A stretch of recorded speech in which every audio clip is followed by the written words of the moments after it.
Sir Revanth Reddy గారి ప్రభుత్వానికి high court అయితే షాక్ ఇచ్చింది సార్. మొన్న గవర్నర్ కోటాలో 2 ఎమ్మెల్సీలని నియమించారు కదా. సో ఇప్పుడు ఆ నియామకాలని అలాగే ఆపేయాలని చెప్పేసి హైకోర్టు అయితే ఒక స్టే ఇచ్చేసింది. ఎందుకు ఈ విధంగా ఆపేసింది? ఏం జరిగింది సార్ అసలు? యాక్చువల్గా వాళ్ళు నిన్ననే ప్రమాణ స్వీకారం చేయాల్సింది. అంటే గవర్నర్ కోటాలో రేవంత్ రెడ్డి ప్రభుత్వం అంటే క్యాబినెట్ రికమెండేషన్తో ప్రొఫెసర్ కోదండరామ్ అండ్ అమీర్ అలీ ఖాన్ వీళ్ళిద్దరిని గవర్నర్కి సిఫార్సు చేశారు. గవర్నర్ కూడా ఆమోదించేశారు.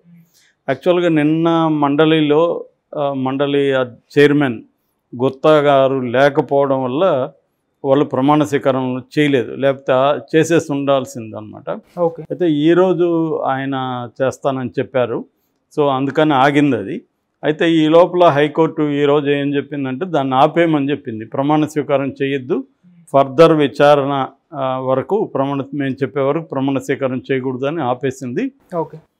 నెక్స్ట్ విచారణని 8వ తేదీకి పోస్ట్పోన్ చేసింది, ఫిబ్రవరి 8కి. అసలు ఈ కేసు పూర్వాపరాలు చూస్తే యాక్చువల్గా లాస్ట్ ఇయర్ జూలైలో బీఆర్ఎస్ గవర్నమెంటు ఇద్దరిని ఈ గవర్నర్ కోటాలో గవర్నర్కి సిఫారసు చేసింది. ఒకరు దాసోజు శ్రవణ్ కుమార్, ఇంకొకరేమో కుర్రా సత్యనారాయణ. వీళ్ళిద్దరినీ కూడా గవర్నర్ పెండింగ్లో పెట్టేసింది, ఓకే చేయలేదు. ఎవరు? తమిళిసై సౌందరరాజన్. దాని మీద వాళ్ళు కోర్టుకి వెళ్ళారు. గవర్నర్ రిజెక్ట్ చేస్తుంది. ఒకసారి క్యాబినెట్ తీర్మానం జరిగి ఆర్టికల్ 371 ప్రకారం నామినేట్ చేసిన తర్వాత గవర్నర్కి ఆమోదించాల్సిన పరిస్థితి ఉంటుంది తప్ప రిజెక్ట్ చేసే అధికారం గవర్నర్కి లేదు అని వీళ్ళు కోర్టుకి వెళ్ళారు. అప్పుడు గవర్నర్ తరపున కౌన్సిల్ కూడా కోర్టులో వాదించారు. సో ఆ వాదనలు వింటున్నప్పుడే వీళ్ళు మళ్ళీ అది అలా పెండింగ్లో ఉంది. పెండింగ్లో ఉన్నప్పుడు వీళ్ళు ఏంటంటే కొంత టైం అడిగారు గవర్నర్ తరపున, అది పెండింగ్లో ఉంది. అయితే లాస్ట్ ఇయర్ జూలై 31న మళ్ళీ వీళ్ళిద్దరూ అడిగినట్టుగా ఉంది. సో దీన్ని మీద రిజెక్షన్ మీద స్టే ఏముండే అని. కానీ కోర్టు నేను గవర్నర్ నిర్ణయాల్లో జోక్యం చేసుకోనని చెప్పింది, అందువల్ల పెండింగ్ పడిపోయింది. సో ఆమె రిజెక్ట్ చేసింది వచ్చి సెప్టెంబర్ 19న లాస్ట్ ఇయర్ రిజెక్ట్ చేసింది, జూలైలో పెడితే. సో ఇప్పుడు ఏమైందంటే కాంగ్రెస్ పెట్టగానే ఆమె ఓకే చేసింది. యాక్చువల్గా ఆమె కోర్టు తీర్పు రాకుండా ఓకే చేయకూడదు, కానీ ఆమె ఓకే చేసేసింది. దాంతో మళ్ళీ వీళ్ళిద్దరు కోర్టును ఆశ్రయించారు. ఇట్లా పెండింగ్లో ఉంది కదా, గవర్నరు వేరే వాళ్ళని ఎలా ఓకే చేస్తుంది అనేది మా ఇద్దరిది అప్పుడు ఓకే చేసింటే మేము ఇప్పుడు ఉండేవాళ్ళం, అసలు కాంగ్రెస్కి ఛాన్స్ ఉండేది కాదు. సో ఇప్పుడు అప్పుడు గవర్నర్ రిజెక్ట్ చేయడం వల్లే కదా మేము ఇద్దరం ఎమ్మెల్సీలు కాలేకపోయాం. గవర్నర్ రిజెక్ట్ చేసే కాన్స్టిట్యూషనల్ రైట్ ఆమెకి లేదు. ఒకసారి ఆర్టికల్ 371 ప్రకారం గవర్నర్కి పంపించినాక ఆమె దాన్ని ఆమోదించాలి తప్ప రిజెక్ట్ చేసే అధికారం ఆమెకు లేదని వీళ్ళు వాదించారు. అయితే ఈ పిటిషనే అర్హత లేదని చెప్పి అప్పుడు గవర్నర్ తరఫున కౌన్సిల్ 361 ఆర్టికల్ ప్రకారం ఈ పిటిషన్కి విచారణ అర్హత లేదని అప్పుడు వాదించారు. విచారణ అర్హత ఉందా లేదనేది పెండింగ్లో ఉందన్నమాట. పెండింగ్లో ఉన్నప్పుడు ఈమె మళ్ళీ వీళ్ళిద్దరిని ఆమోదించేసరికి మొన్న కూడా కేటీఆర్ విమర్శించాడు, దాసోజు శ్రవణ్ కుమారు, కుర్రా సత్యనారాయణ వీళ్ళిద్దరిని ఎందుకు రిజెక్ట్ చేసినారో ఇప్పటివరకు కారణం చెప్పలేదు. సో ఇప్పుడు ఆమె యాక్సెప్ట్ చేసిన ప్రొఫెసర్ కోదండరాము తర్వాత అమీర్ ఖాన్ కంటే వాళ్ళిద్దరూ అర్హత లేదా వాళ్ళకి వీళ్ళతో కంపేర్ చేసినప్పుడు? దాసోజు శ్రవణ్ కుమార్ తెలంగాణ ఉద్యమకారుడు, ఆయన చాలా సీనియర్ నాయకుడు, ఆయనకు అర్హత లేదని మీరు ఎలా చెప్తారు అనేది గట్టిగానే కేటీఆర్ ప్రశ్నించారు. కానీ దాని నుంచి గవర్నర్ దేని నుంచి ఏమీ లేదు. ఇప్పుడు హైకోర్టు పెండింగ్లో పెట్టింది. సో మరి ఇది ఒక రకమైన అంటే 2 రాజ్యాంగ వ్యవస్థలకు మధ్య కాన్ఫ్లిక్ట్ అవుతుందా ఏందనేది చూడాలి. ఎందుకంటే గవర్నర్ మీద గతంలో కూడా బీఆర్ఎస్ అనేక బిల్లులకు సంబంధించి సుప్రీంకోర్టు వరకు కూడా వెళ్ళింది. సుప్రీంకోర్టు మళ్ళీ గవర్నర్కి కోర్టులోనే బాలేసి మీరు మళ్ళీ దీన్ని పునఃపరిశీలించండి అమైకబుల్గా దాన్ని సమస్యను పరిష్కరించుకోండి, ఇలా గొడవలు వద్దు అన్నట్టుగా సుప్రీంకోర్టు చెప్పింది. ఎందుకంటే గవర్నర్ అధికారాలు వీటికి సంబంధించి ఏంటంటే ఒక చాలా కన్ఫ్యూజను వేగ్ ఇది ఉందన్నమాట. మన రాష్ట్రంలోనే కాదు, నిజానికి బీజేపీ రాకముందు కూడా కాంగ్రెస్ నోటోరియస్గా గవర్నర్స్ని సీఎంలని పడగొట్టడానికి, సీఎంలను ఇబ్బంది పెట్టడానికి వాడుకునేది.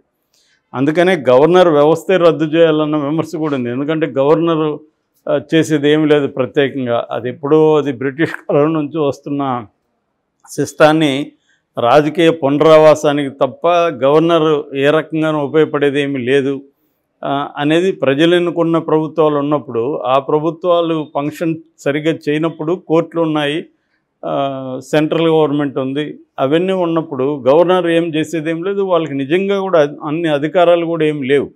కానీ ఇబ్బంది పెట్టడానికి వాళ్ళు తమకున్న అధికారాల్ని అప్పుడప్పుడు జుల్పిస్తూ ఉంటారు. లేట్ చేయడం, తలనొప్పి క్రియేట్ చేయడం ఇది చేస్తుంటారు అన్నమాట. ఇది ప్రతిపక్షాలు ఉన్నప్పుడు. ఓకే, అది మన తమిళనాడులో పెద్ద గొడవలు జరుగుతున్నాయి. కేరళలో మొన్న గవర్నర్ రోడ్లో బైఠాయించాడు. దాని మీద పునరపి విజయన్ కూడా సీరియస్గా స్పందించాడు.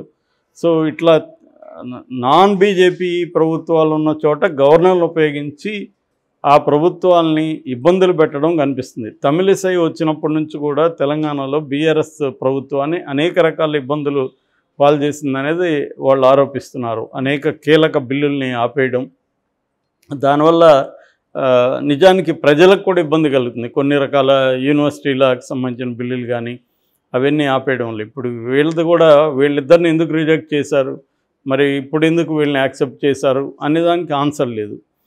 ఎందుకంటే జూలైలో పెట్టారు కాబట్టి దాన్ని పోస్ట్పోన్ చేస్తూ ఉంటే వాళ్ళు మహా అంటే కోర్టుకు వెళ్తారు, పెండింగ్ అయిపోతుంది, ఈ లోపల గవర్నమెంట్ మారిపోతుంది అన్న ఉద్దేశంతోనే దాన్ని రిజెక్ట్ చేసినట్టుగా మనకు కనబడుతుంది. ఎందుకంటే అల్టిమేట్గా గవర్నర్కి రిజెక్ట్ చేసే అధికారం లేదనేదే కాన్స్టిట్యూషనల్ నిపుణులు చెబుతున్నారు.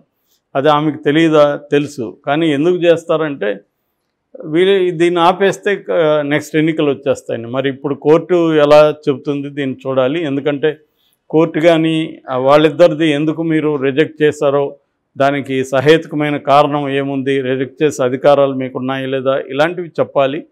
ఒకవేళ హైకోర్టు పరిధిలో అది చేయలేకపోయినప్పుడు వీళ్ళు మళ్ళీ సుప్రీంకోర్టుకి వెళ్ళే అవకాశం కూడా ఉంది, దాసోజు సత్యనారాయణ వీళ్ళిద్దరు.